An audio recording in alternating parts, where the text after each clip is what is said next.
vous l'a dit tout à l'heure, je suis Ulricha Rabestiarn, je suis entrepreneur. Donc, je suis fondatrice d'un jeune cabinet de conseil qui est spécialisé en responsabilité sociétale de l'entreprise. Et je suis également fondateur du salon RSE. Pour ceux qui ne le savent pas, c'est une plateforme qui vise à promouvoir la démarche RSE à Madagascar. Donc aujourd'hui, je suis heureuse d'être ici parmi vous pour vous parler de mon travail, d'un sujet qui me passionne vraiment, parce que j'ai travaillé pendant plus de 10 ans dans de grandes entreprises. J'ai travaillé dans l'univers du développement aussi, dans les ONG, mais j'avais constaté que quelque chose n'allait pas. Donc je vais vous dire qu'est-ce que moi j'ai constaté à travers quelques chiffres, juste quelques chiffres clés. Donc, par exemple, est-ce que vous saviez que Madagascar était le premier exportateur de vanille, de girofle et même de saphir? Oui. Mais est-ce que vous saviez que donc, la part de marché de Madagascar dans ce domaine s'élève à plus de 52% pour la vanille et presque 40% pour le girofle? Oui, on le sait. Et est-ce que vous saviez également, par exemple, que rien que pour l'année 2017, la vanille, ces deux secteurs ont rapporté plus de 700 millions de dollars en entrée en devises. Mais moi, la question que je me pose, en fait, c'est où va toute cette richesse? Qui en bénéficie vraiment au niveau des communautés? Qui en bénéficie dans notre pays?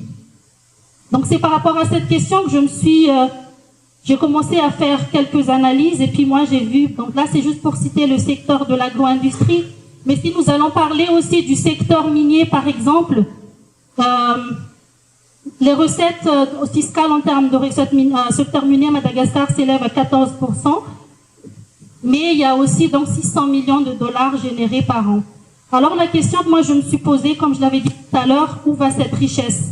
Pourquoi est-ce que si ces secteurs, c'est vrai que quand on met ces chiffres à l'échelle nationale, à l'échelle de l'économie, c'est encore très largement suffisant. Mais moi, la question que je me pose, c'est qu'est-ce que ça apporte vraiment aux personnes qui sont au jour le jour, qui travaillent dans ces différents secteurs. Donc, ce qu'il y a, c'est que je pense, l'entreprise, certes, elle crée de la richesse, mais la question, c'est vraiment de voir, par exemple, quand on parle d'un chef d'entreprise, il va dire, oui, ok, moi, j'ai déjà créé des emplois, je contribue pour les revenus fiscaux de Madagascar, mais encore, qu'est-ce que vous voulez que je fasse de plus? Et donc, souvent, on pense qu'une entreprise, comme l'entreprise elle-même le dit, ou comme nous le percevons, l'entreprise est faite pour faire du profit, bien sûr. Mais est-ce que c'est uniquement ce que l'entreprise doit faire? Ensuite, dans un deuxième temps, on dit toujours, et l'entreprise le dit toujours, que ce sont les intérêts de ses actionnaires qui comptent le plus.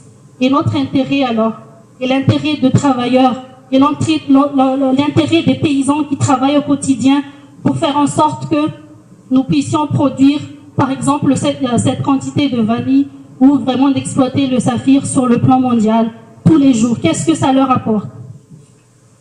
Donc moi je pense, on connaît tous déjà les problèmes qu'on a à Madagascar. Donc on a le problème de malnutrition dont 1/3 des enfants souffrent au quotidien. On a les problèmes d'accès à l'eau potable, on a les problèmes de santé, on a le problème d'accès à l'éducation et on a aussi le problème avec les entreprises. Parce que comme je l'avais dit tout à l'heure, ces richesses ne profitent pas aux communautés, ne profitent pas aux parties prenantes clés, mais aussi l'entreprise, des fois, n'en profite pas parce que je pense qu'on est tous conscients qu'aujourd'hui, dans les différents investissements à Madagascar, souvent ces entreprises sont confrontées à des conflits sociaux qui font que l'entreprise elle-même elle est bloquée. Et alors, dans ce cas-là, où sont les intérêts des actionnaires et où sont nos intérêts à nous? Donc, c'est pour ça que moi, je pense aujourd'hui que ces problèmes, en fait, l'entreprise peut être certes le problème, mais elle peut être aussi la solution. Donc, l'idée que moi, je voulais vous partager aujourd'hui, c'est en fait qu'on peut voir à travers plusieurs démarches, à travers plusieurs concepts, encourager nos entreprises à produire mieux, à faire mieux, à faire moins, mais aussi à bien répartir les richesses au niveau des parties prenantes qui contribuent à la création de ces richesses. Donc, par exemple, pour ne citer que quelques exemples, je pense qu'on a un peu déjà entendu parler du concept de l'entrepreneuriat social. Donc, si on prend le cas concret, par exemple, de l'accès au financement pour les paysans pour les villageois. Donc il y a un exemple concret qui a été créé au niveau international par Mohamed Yunus, qui a créé la microfinance et qui a pu bénéficier aujourd'hui à 50 000 personnes. Donc à travers l'accès au financement, on peut réduire la pauvreté parce que les personnes peuvent créer des emplois, les personnes peuvent aussi avoir accès à l'éducation puisqu'il y a la création de revenus.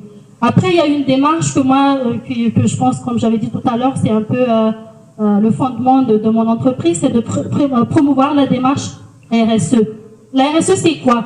Donc la RSE, en fait, comme j'avais dit tout à l'heure, on parle que l'entreprise est faite pour faire du profit. Et dans cette manière de profit, comment est-ce qu'elle peut aussi en faire bénéficier à ses parties prenantes? Donc, par exemple, l'entreprise se doit de respecter le droit des travailleurs, donc à travers la mise en place des normes de travail qui respectent la santé, la sécurité, à travers la mise en place d'un travail décent qui permet à l'employé de faire vivre sa famille d'une manière décente.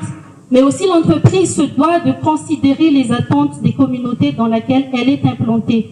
Au-delà de payer ses taxes, au-delà de créer de la valeur économique pour ses actionnaires, elle se doit aussi de voir comment est-ce que ces opérations n'impactent pas négativement l'environnement, comme on sait aujourd'hui que le changement climatique, c'est un problème d'ordre mondial.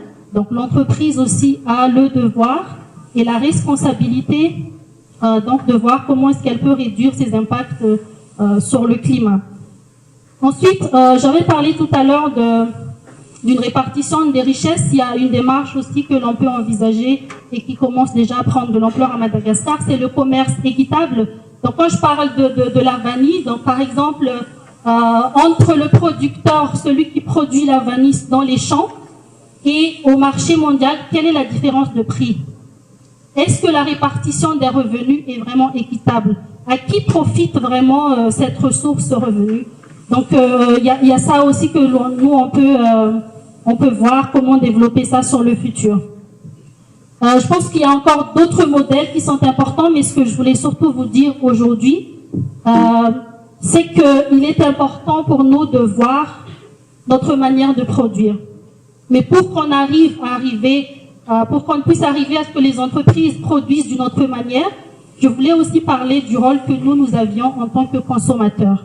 Donc si nous, en tant que consommateurs, nous n'exigeons pas de ces entreprises qu'elles respectent nos droits, qu'elles respectent les droits de ces travailleurs, ou qu'elles respectent l'environnement dans lequel elles puisent les ressources qu'elles utilisent, donc je pense que finalement, on peut toujours parler des millions de dollars qu'on va créer annuellement, mais au final, où va aller cette redistribution des ressources?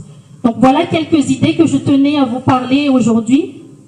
C'est que c'est vraiment un sujet très grand, mais j'espère que nous pensons aujourd'hui, à la fin de cette session, que l'entreprise, c'est vrai qu'elle peut être le problème, mais elle peut être aussi la solution. Et nous, les consommateurs, on a le devoir de faire en sorte que les choses se passent de cette manière.